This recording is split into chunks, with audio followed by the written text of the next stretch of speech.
मेरे दोस्तों बीके परिवर्तन क्लास में आप लोग का स्वागत है। यदि हमारे YouTube चैनल से आप जुड़ते हैं, आपकी कक्षा 10 के मैथ के रिवीजन जो है बराबर होता रहेगा। आइए हम लोग समझते हैं कि दो त्रिभुज एक दूसरे के समरूप होंगे। दो त्रिभुज एक दूसरे के समरूप होने के लिए आपने समरूपता का नियम पढ़ा होगा। यस यस, भुजा भुजा, यस यस, ए यस। और आप अगर कहना चाहें तो ए भी कर सकते हैं।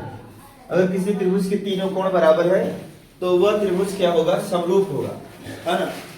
तो आइए देखिए, यदि इनके संगत कोण बराबर हो, संगत कोण बराबर होगा तो किसका पालन कर रहा है? इसका संगत कोण बराबर है तो किसका पालन कर रहा है? कि तीनों कोण बराबर है, ए। यदि इनकी संगत भुजाएं बराबर है, यदि इनकी संगत भुजाएं बराबर है, इसका मतलब है कि ये फर्स्ट वाले नियम का पालन कर रहा है। इस प्रकार इसके दो ऑप्शन सही है, ए और बी दोनों सही है, इसलिए हमारा फाइनली उत्तर होगा ए और बी। अर्थात जिसके संगत भुजाएं बराबर हो या उसके संगत कोण बराबर है, या दो भुजा एक कोण बराबर हो, या दो कोण एक भुजा बराबर है, ऐसे त्रिभुज क्या होते हैं? समरूप होते हैं, है ना, एक दूसरे के समरूप होते हैं। आप यहाँ से सिस्टम को तैयार किया गया था। चलिए अब हम लोग समझते हैं बात को। 17 नंबर जो सवाल है कि एक चित्र में त्रिभुज ओडीसी और त्रिभुज ओबीए यदि समरूप है, इन दोनों त्रिभुज का समरूप है, यदि समरूप है, समरूप त्रिभुजों के संगत कोण आपस में बराबर होते हैं। चलिए देखते हैं हम लोग। पहला काम वो करिए जो दिया। पहला काम तो यही दिया कि त्रिभुज ओडीसी समरूप है त्रिभुज ओबीए के, और एक चीज दिया है कोण बीओसी बराबर 125 अंश और कोण सीडीओ बराबर 70 अंश। जो दिया पहला काम से जो ज्ञात करना था, मैं इस तरफ लिख दिया इसे। चलिए इसका मान मुझे ज्ञात करना है, लेकिन एक बार जो दिया है उससे भी देखा जाए चित्र में है क्या। बीओसी ये हमारा 100 कितना है? 125 है माय डियर। ये बताओ ये पूरी लाइन 180 होती नहीं होती है? अगर इस पूरी लाइन में ये 125 हो गया, मुझे 180 को जाना है, तो कितना जोड़े 180 हो जाए? देखिए यहाँ पर हम लोग जोड़ दें 55 जोड़ेंगे तो ये कितना हो जाएगा? 180। आप देखिए हम लिख सकते हैं कोण किसका मान निकाले बच्चों? एओबी, कोण एओबी बराबर कैसे करेंगे? पूरा कोण कितना है? 180 में से कितना घटा दे? 125। 125 घटा दीजिए माय डियर। 10 में से 5 गए 5, यहाँ बचेगा 7। 7 में से 2 गए कितना बचेगा? 5 बचेगा, और 1 में से गए कुछ है 55 अंश बचेगा। अब बताइए हमें क्या ज्ञात करना है? हमें तो ओ ए बी ज्ञात करना है। ओ ए बी मतलब इस कोण का मान ज्ञात करना है। एक बात समझिए, यदि दो समांतर रेखाओं को, यदि दो समांतर रेखाओं को, या समांतर यहाँ दिया नहीं हो, यदि ये कहें कि ये वाला कोण इस वाले कोण के क्या होगा? संगत कोण। समरूप त्रिभुजों के संगत कोण आपस में, तो लिखो ओबीए या एबीओ, इसमें कोई दिक्कत नहीं। ये किसके बराबर हो जाएगा? ओडीसी के। ओडीसी और ओडीसी का मान 70 अंश। ये वाला कोण हमारा कितना आ गया? 70 आ गया। जब ये कोण 70 आ गया, हम लोग जानते हैं त्रिभुज के तीनों कोणों का योग 180 अंश होता है। त्रिभुज के तीनों कोण का योग कितना होता है? 180। हम लोग जानते हैं त्रिभुज, इसे लिखना नहीं है बहुविकल्पी सिस्टम में, हम तो डायरेक्ट चित्र से सॉल्व कर देते, लेकिन हम आपको समझा भी रहे हैं, ऐसा नहीं कि शॉर्टकट में ले जाए। बहुविकल्पी प्रश्नों का उत्तर निकालना तो हम ऐसे निकाल दे, 55 है, ये 70, ये भी 70, तो ये हमारा 70 और 55 जोड़ देंगे मेरे भाई, तो कितना हो जाएगा? 125 हो जाएगा। 7 5 12 हर, ये कितना बचेगा? 55 बचेगा। लेकिन ऐसा नहीं करना भाई, हम आपको डिटेल बता रहे हैं। त्रिभुज के तीनों कोणों का योग, के तीनों कोणों, बहुविकल्पी प्रश्न आएगा तो इतना लंबा चौड़ा नहीं करना, शॉर्टकट तरीका अपना, उसके हल दिखाने की आवश्यकता नहीं होती है। त्रिभुज के तीनों कोणों का योग कितना होता है? 180 अंश होता है।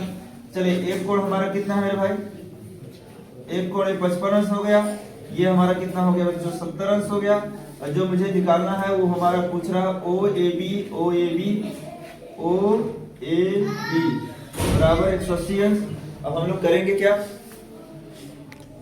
देखिए करना क्या, हमें ओ ए बी निकालना है 180 अंश। ये हमारा 7 5 12 125 माइनस 125 बराबर 55 अंश हो जाएगा। यही हमारा आंसर होगा।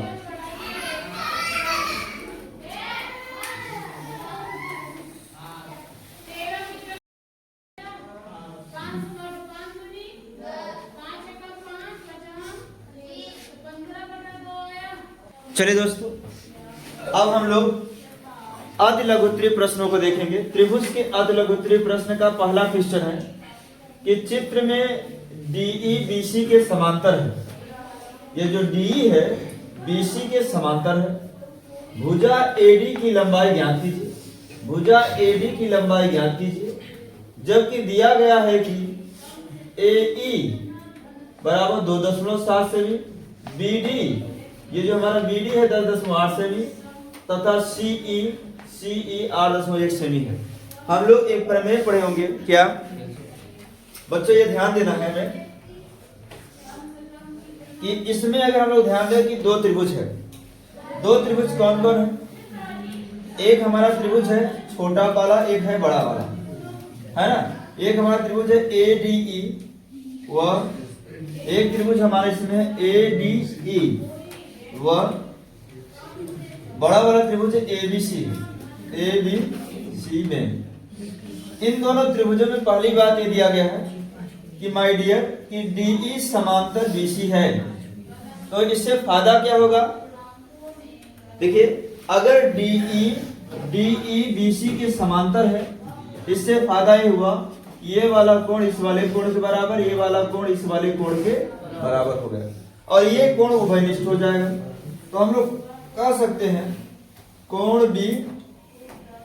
D के संगत कोण और कोण C कोण E के बराबर होगा। ये दोनों हमारे संगत कोण हैं। और जो A है, A जो कोण है इस वाले में भी है और इस बड़े वाले में भी है। हम लोग कह सकते हैं कोण A बराबर कोण A, ये हमारा है उभयनिष्ठ कोण। अच्छा एक बात है कि जब इसे हमने ऐसा समझ पाया, हम लोग कह सकते हैं त्रिभुज ADE समरूप त्रिभुज ABC। मतलब ये दोनों त्रिभुज की जब दो यहाँ तीनों कोण बराबर हो गए कि जो समरूपता के नियम से ये दोनों त्रिभुज समरूप हो जाएंगे। समरूप त्रिभुजों के संगत भुजाएं आपस में समानुपाती होती हैं। जैसे इनकी AD भुजा देखिए, हम इन्हें AD बटे DB भी कर सकते हैं क्योंकि हम लोग ये प्रमेय पढ़े हैं। दो त्रिभुज समरूप त्रिभुज है, कोई इनके एक समांतर भुजा है। यहाँ थेल्स का प्रमेय जो था, यहाँ हम इसे न लगा करके थेल्स प्रमेय भी लगा सकते हैं। और अगर हम इस बात को लिख रहे हैं तो इसे ऐसे भी लिख सकते हैं कि AD बटे DB, इसे हम सिद्ध करके आपको दिखाएं, है ना। या आप पूरे डायरेक्ट लिखना चाहे डायरेक्ट लिख दीजिए। जैसे यहाँ पर ये हमारा AD है, यहाँ से यहाँ क्या हो जाएगा हमारा AB, है ना। अब ये हमारा है क्या, छोटा वाला त्रिभुज AE है और बड़ा वाला त्रिभुज हमारा क्या है, भुजा AC है। तो चलिए माय डियर, अगर हम AD को x मान लें तो आप क्या लिखेंगे, x लिखेंगे। AB में क्या लिखेंगे, AB में 10.8 प्लस x, 10.8 प्लस। फिर क्या करेंगे आप, यहाँ AE लेंगे तो 2.7 है और यहां से यहां तक लेंगे 7 में 1 जोड़ेंगे 8 हो जाएगा, 8 2 10, तो 10 दशमलव कितना हो जाएगा 8। देख लीजिए 7 और 1 8 और 8 2 10, ये हमारा हो जाएगा दोनों मिलाकर क्या 10.8 हो जाएगा। अब हम लोग करें क्या, इसका इसमें गुणा कर दें। पहली बार कट रहा तो काट दीजिए। देखिए 7 2 9 और 8 1 9 कटेगा, दोनों पर समान अंक पर दशमलव है, पहला काम दशमलव हटा दीजिए। 9 से कटेगा, 9 3 27, 9 1 कम 9, 9 दूनी 18, 3 1 कम 3, 3 4 12। अब 4 का गुणा x में करेंगे 4x हो जाएगा और 1 का गुणा इस पूरे मान में करेंगे, इसके राशि में कोई परिवर्तन नहीं होगा। उधर प्लस, इधर आएगा क्या हो जाएगा माइनस। 4x माइनस एक्स बराबर 10.8। अगर हम लोग घटा देंगे तो 4x में से x निकालेंगे तो कितना बचेगा दोस्त, 3x। तो 3x हो जाएगा हमारा 10.8। तो 3 1 कम 3, 3 3 का 9 और 3 6 18। x का मान आएगा 3.6 सेंटीमीटर। इसे दूसरे तरीके से थेल्स प्रमेय की सहायता से भी हल कर सकते थे। चलिए देखिए, अब हम लोग इसी सवाल को दूसरे विधि से करेंगे। दूसरी विधि क्या है दोस्त, त्रिभुज में किसी भुजा के समांतर, त्रिभुज में किसी भुजा के समांतर, देखा, त्रिभुज में किसी भुजा के समांतर खींची गई रेखा शेष भुजाओं को समान अनुपात में विभाजित करती है। ये थेल्स प्रमेय करती है। थेल्स वगैरह थे, उन्होंने क्या बताया ना कि DE जो है BC के समांतर, जब ये चीज दिया हो कि DE BC के समांतर है तो हम निसंदेह इस तरह से लगा सकते हैं कि AD बटे DB और AE बटे EC, इसे सिद्ध करके हम आपको पिछली कक्षाओं में दिखा दिए, पिछली क्लास में। तो AD हमें निकालना है माय डियर, DB हमारा दिया है 10.8 बराबर, AE दिया है 2.7 और EC दिया है 8.1। 9 से कटेगा। पहला काम तो आपको ये करना है कि ध्यान देना इस बात पर कि AD बटे 10 जो हमें AD निकालना है, जिसे ज्ञात करना है उसे अकेला करने का प्रयास करते हैं। तो हम लोग करेंगे क्या कि AD का मान निकाल, इधर ये भाग में है, उधर जाए गुणा हो जाएगा। इन दोनों में दशमलव समान है तो दशमलव हट जाएगा, इसमें दशमलव बचा रहे क्योंकि इसका दशमलव किससे कैंसिल हो पाएगा, तो 9 से कटेगा। यह 27 से कट जाएगा, 27 एक कम 27, 27 तिया 81 और 3 एक कम 3, 3 दूनी 6, 3 3 का 9 और एक बच गया, 3 6 18। तो AD का मान आएगा 3.6। यदि आपके परीक्षा में सवाल आएगी तो इसी तरीके से लगाने का प्रयास करेंगे आप, है ना, नोट कर लीजिए। चलिए दोस्तों, ये अतिलघुत्तरीय प्रश्न 2 है। आपकी बोर्ड परीक्षाओं में कई बार प्रश्न पूछा गया है, तो सबसे ज्यादा संभावना लगाई जा रही है इस बार की आएगी। ये जब भी आएगा सिद्ध करने में आता है, तो कभी 4 नंबर का आता है, कभी 6 नंबर का आता है। तो आइए इसे समझते हैं। सबसे पहला काम करना है आपको, जो दिया है उसे लिखना है। क्या दिया है, चित्र में DE AC के समांतर है। चित्र में जो DE है AC के समांतर है, और इसके साथ साथ दिया है कि DF AE के समांतर है। तो हम पहला काम यही करेंगे कि लिखने के लिए दोनों लिख लीजिए, DE समांतर AC और DF समांतर AE है। DE समांतर AC ये दिया है, ये वाली रेखा इस वाली रेखा की समांतर है। एक बात और दिया है इसने कि DF समांतर AE। हमने पहले इसी त्रिभुज लेते हैं, हम लोग ले लिया जाए त्रिभुज ABE में, त्रिभुज ABE में समांतर। देखिए अब हमें क्या करना है कि अगर हम बात को हमारे समझिए बच्चों, ABE में, इसमें हम समझ गए कि DF AC के समांतर है।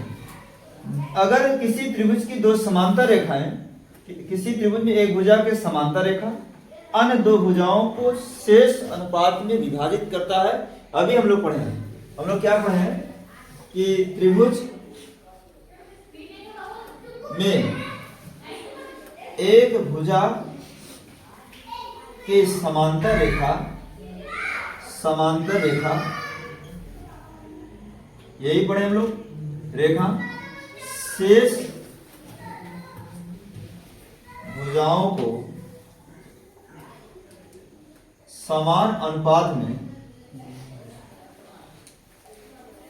विभाजित करता है। चलिए इस बात को समझे कि अब इसमें DF AE के समांतर हम लोग कह सकते हैं BF